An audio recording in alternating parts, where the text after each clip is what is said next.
So, when you think of Arabia before the rise of Islam, what exactly comes to mind? For a lot of us, it's kind of a blurry image, maybe painted in just one or two colors. But the reality, oh, it was this vibrant, incredibly complex world, just absolutely full of contradictions. So, let's peel back some of those layers, shall we? So, what was this world really like? How did people actually live? What did they care about? What were the rules of the game? To even begin to understand the massive changes that were coming, we've got to first get a handle on the foundation it was all built on. And boom, right away, we run smack into the central paradox. The source material talks about this period in two totally opposite ways. On the one hand, you hear it's a time of darkness, of ignorance, an animal-like life. But then, in the same breath, it's a time of priceless ethics and amazing virtues. I mean, how can both be true? How can a society be both of those things at the exact same time? Well, that's what we're here to figure out. Okay, let's dive in at the very heart of their society, the family. This is where the contradictions get really stark, especially when you look at the status of women and children. Now, just look at the duality on this slide. It's fascinating. A noble woman could be so highly respected that people would literally go to war to defend her honor. She had a certain amount of free will, and yet, at the exact same time, the final decision about her marriage, one of the biggest decisions in her life, wasn't hers to make at all. Nope, it was completely up to her male guardian. Esteem and control living side by side. And this complexity, it went all the way to the very definition of what marriage even was. The first type here? Okay, that looks pretty familiar to most of us. But the other three? Wow, they are on a whole different level. You had husbands sending their wives to another man hoping to get a noble child. You had a woman with a group of men, and she got to pick who the father was. And then, with prostitution, they'd bring in a seeress to figure out paternity. It just goes to show you how incredibly varied, and let's be honest, pretty shocking to us today, their social norms really were. This whole pattern just keeps going when we look at how they felt about children. Were kids these beloved members of the family to be treasured, or were they disposable? The answer, incredibly, seems to be yes to both. This right here might be one of the hardest contradictions to wrap your head around. On one side, you have this deep, real love for children, but on the other, the absolutely horrific practice of burying baby girls alive. The source tells us this came from a place of fear of the economic strain of another mouth to feed, and fear of the potential shame a daughter might someday bring. It's just a grim, powerful reminder of how survival and social pressure can lead to the most brutal actions. All right, so let's zoom out from the family unit and go to the next level of society, the tribe. And here, what do we find? Another huge tension, this time between an intense, unifying loyalty and an equally intense, devastating capacity for violence. This line right here, it was their undisputed motto.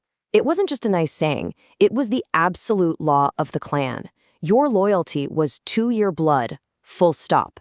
It didn't matter if your brother was right or wrong, you stood by him. And that, you can imagine, created an incredibly powerful bond within the tribe. But what happens when that absolute unquestioning loyalty from your tribe smashes up against the absolute unquestioning loyalty of another tribe? Well, you get endless, bloody conflict. The result was these bitter, long-running wars, like the ones between the Auls and Khazraj tribes, often sparked by something as simple as a fight over who gets to be leader. Brotherhood for your guys, brutality for everyone else. And yet, just when you think it's all chaos all the time, they built in a pressure release valve. For 4 specific months every year, the sacred, prohibited months, all fighting had to stop. Everyone knew the rule. It was a time-honored tradition that let people trade, travel, and just breathe. It was like a scheduled pause button on the chaos, which shows a society that kind of recognized its own destructive side and actually built a system to keep it in check.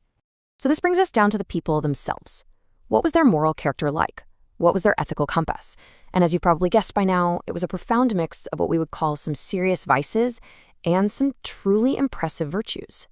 So on one side of the ledger, you've got widespread adultery, a ton of superstition, heavy drinking, and gambling. But on the other side, you've got virtues any culture would admire. Incredible hospitality, always keeping your promises, a powerful sense of honor, and just this rock-solid determination. The really crucial thing to get here is this wasn't two different kinds of people. These qualities often existed together, all mixed up in the very same person. And they didn't do their virtues by halves. They took them to the absolute extreme. This quote is so telling. A promise wasn't just words. It was a binding debt. They would give up their homes, their families, even their own lives to keep their word. It was everything. And it was the exact same story with hospitality.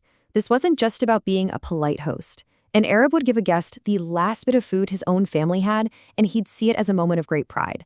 It was so fundamental to who they were that it dominates their poetry, which was their highest form of art.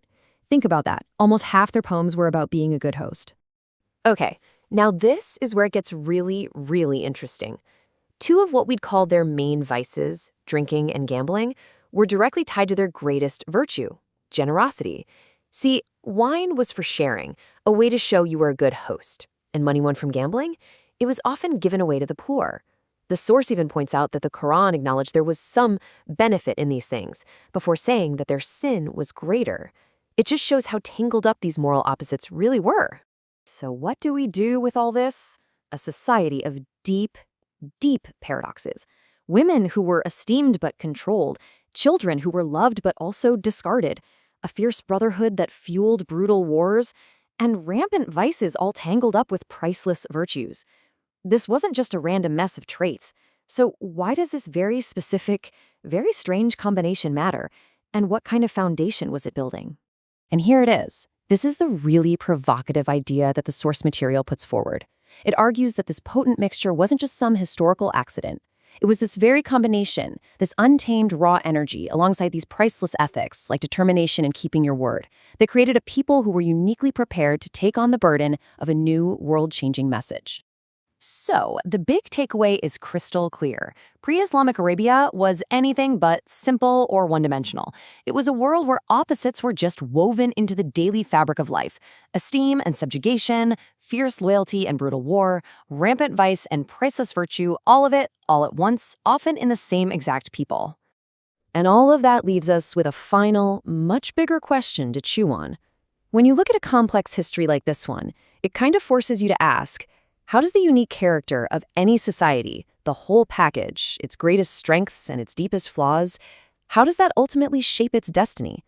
It's a question that echoes far, far beyond the sands of ancient Arabia.